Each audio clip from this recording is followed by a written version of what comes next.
Thank you everybody, and thank you as always to our viewing audience at home. Welcome to another edition of the IB Film Show. I, as always, am your host, Mr. Shotwell, and joining me in the studio today is DCR Productions, who have just completed their latest film, The Mole Named Cole. Sitting immediately to my left is the film's director, Ryan Siegel.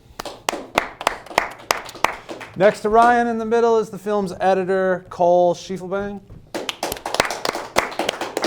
And on the end is the picture's cinematographer, Dean Scotto Di Clemente. Hi, guys. Hello. Hello. How are you feeling? Pretty good. Good. Always a pleasure to have you. Good. It's nice to see all three of you again. Okay, so we're going to watch the film in a bit, but while I have you guys here, I figured we'd talk about it a little bit, starting with Ryan. Ryan, so as the director, you had a lot of responsibilities to cover, both during pre-production, production, and during the editing process at the end. But I wanted to talk about sort of the central concept. You've been involved in the whole process from the very earliest moments of like the kernel of the idea. So why did you choose to work in the genre of film noir for that? Well, the film noir movies, we like watched them in class. Mm-hmm. We learned about them. A lot of them like surround spies or like secrecy, mystery. Like the film is about a spy, even though like it's like as obvious as possible that the spy is the spy. Sure, it's in the title, right? Yeah. The Mole Named Cole. Yeah. But you know, we still wanted to keep some like spy aspects to the movie. Mm-hmm. So I made the directorial choice to make it a film noir, just because black and white like kind of resembles like a spy, like the dark colors. Like secrecy. Yeah, in a way it reads almost like a parody. Like it is a noir, but it's also sort of a parody of noir. Yeah, it's kind of like a new version of noir. Okay. Like something that has been around before. Yeah, very self-aware in that sense. Interesting. Cole, you specifically tackled the editing and had a lot of your responsibilities come during post-production. So during production, you were acting in the film, right? And so to that end, I wanted to talk a little about your acting and specifically the ways and like, I guess aesthetically, why you decided to make the spy, Ryan talked about this a little bit, to make the spy so obvious. So there's a bunch of shots where Ryan's in the room and I'm trying to steal stuff and it's right behind him. Yeah. And he could have just turned around and caught me in the act, but instead kind of was in his own zone, kind of just minding his own business, which makes it kind of seem like funny. Mm-hmm. And then also like I asked for certain questions that obvious criminals ask for, like banking numbers and a bunch of other stuff like that. I love that scene at the dining room table. The acting was great. That was really one of the strengths of this film, I think across the board, but yours in particular. The physicality of it too. Like you had a lot of, that moment on the staircase, how'd you come up with that sort of like swinging and missing thing? Well, I just thought it was like I got an idea from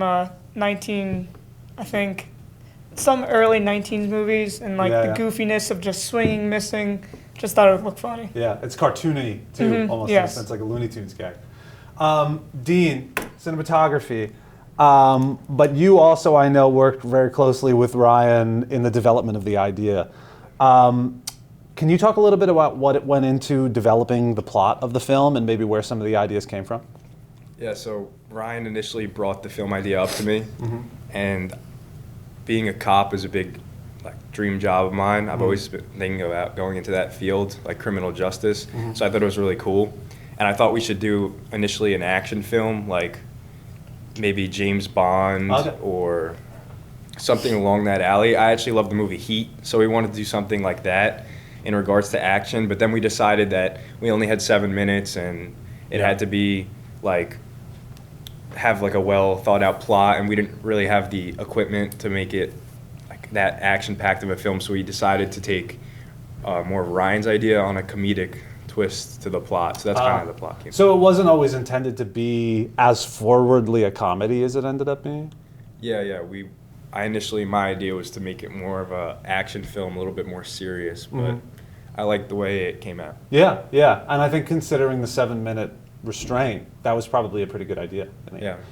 Okay, so this will be the last film for the three of you that you will create before finishing up IB Film in the next few days here. I wanted to, in that end, sort of give you guys a chance to reflect a little on all the things you've made by asking you, what sort of filmmaker would you consider yourself to be right now, and how do you think that is reflected in the movie we're about to watch? We can start with Ryan if you think you want to field that, and then go down the line. Yeah, I'd say I'm more of like a comedic director. I've made a lot of goofy movies in film, involving like funny props. So like I like the slapstick stuff, like Three Stooges. Okay. So I'd probably say that's like the type of director I am. Cool. Well, I think that's absolutely on display here, but in a ton of your other stuff as well, Yeah. for sure. Cole? I would think I was the same as Ryan because I just made the Cole named Mole or the Mole named Cole, and I was it had a comedic twist on it, Sure. and I think I excelled during it. So I would say I'm a comedic type of. Makes sense considering that you guys, like Dean was talking about, kind of pulled something that was initially going to be this serious action film in this comedic direction. Dean? I think I'm more of a serious filmmaker, like neo-noir. Like me and Siegel made a lot of good films together that are more serious, like The Caligari, Creep, and the neo-noir project itself, where we did The Fall of Columbo. Like Yeah, I was just trying to remember the name. we did a lot of serious films together, but we took a goofy comedic spin this time. Cool, cool. All right, well, to that end, we should check it out. So you guys ready? Yep. All right, DCR Productions is The Mole Named Cole. We hope you enjoy. All right, everyone. The agenda of today's meeting. There's a mole in the precinct. Whatever you do, don't let this folder get out of your sight or your hands.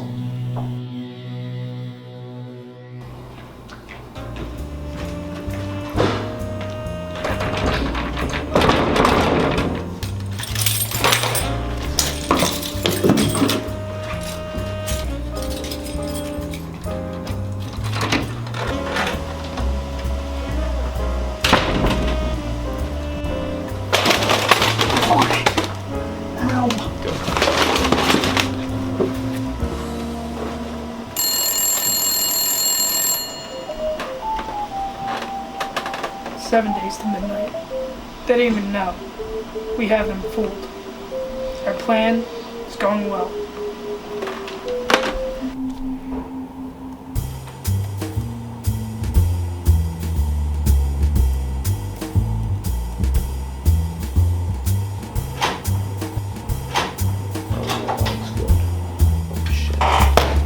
What you doing, Siegel? I'm not doing anything. You sure about that? Yeah, no, I swear I'm not doing anything, dude. Okay.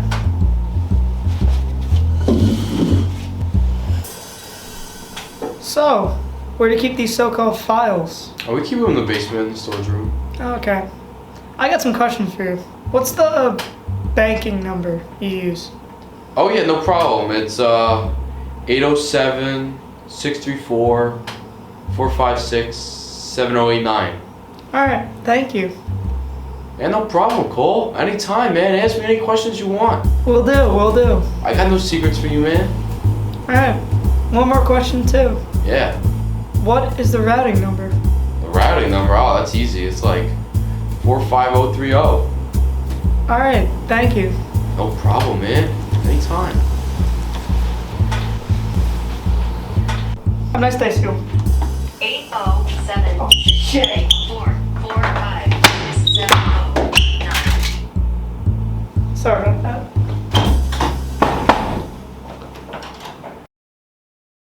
Alright, now time to file this when no one's gonna see it. That's perfect. I'm just gonna file it down here. Hey Alright, Cole, Siegel. how's it going? Pretty good.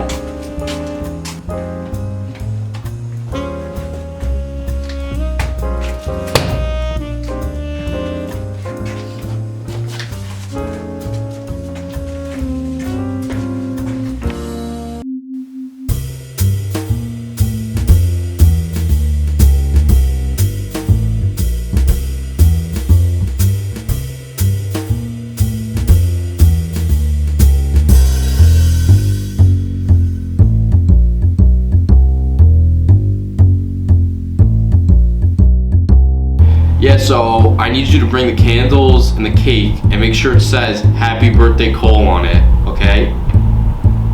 Oh shoot.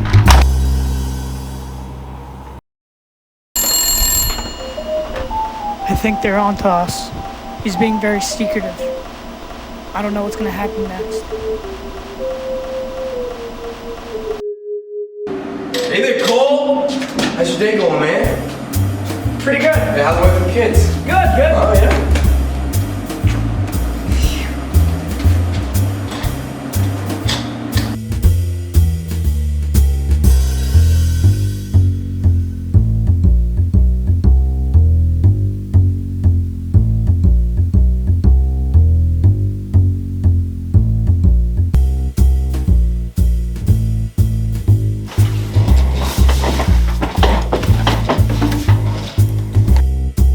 Listen, I know that you know where the file is. So tell me, where is it? I am not saying I know that you know where it is. I didn't do anything. You don't have any evidence. Listen, man, do you want to spend 10 years in the slammer? With your dumb hat and your stupid suit?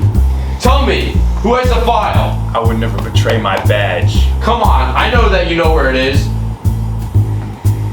Give it up. Or what? You know what? I'm gonna up it to 25 years. Maybe they'll find something in your car. It's not supposed to be there. I gotta think about Darlene and the kids.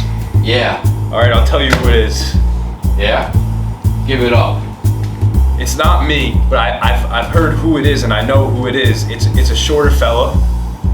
He stands around 5'3" tall. Alright.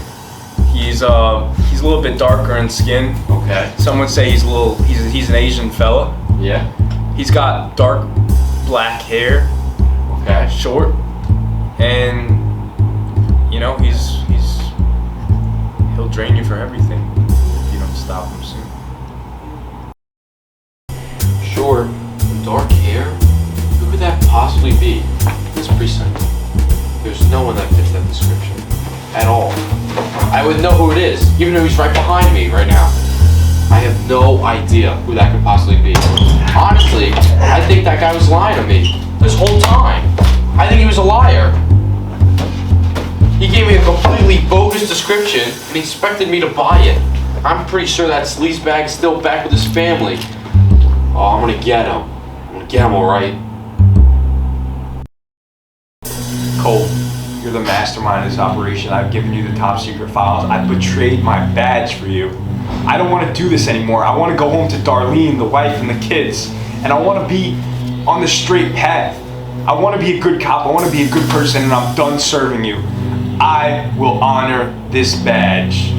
Well, you were a good soldier. You give me all my needs. Listen, I got it. It's you. It's been you the whole time. Ryan, Stand up. I have the best news, Ryan. I'm Yeah? giving my life over to the badge. I'm taking the straight and narrow. But it was never me. I was never the mastermind. Yes, stand up. Hey, I was never You're under arrest. It was Cole the whole time. Cole? Cole's the last person I would think of being a It was felon. Cole Are the you whole kidding time. me? Cole's my best friend in the entire world. It will never be Cole.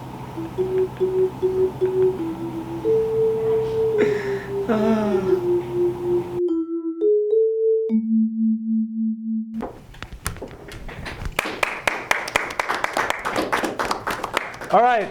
Thanks for coming in, guys. See you next time. Thank you. Thank you, as always, to our audience both here and at home. This has been another edition of the IB Film Show, and we will see you next time, everybody. Bye-bye.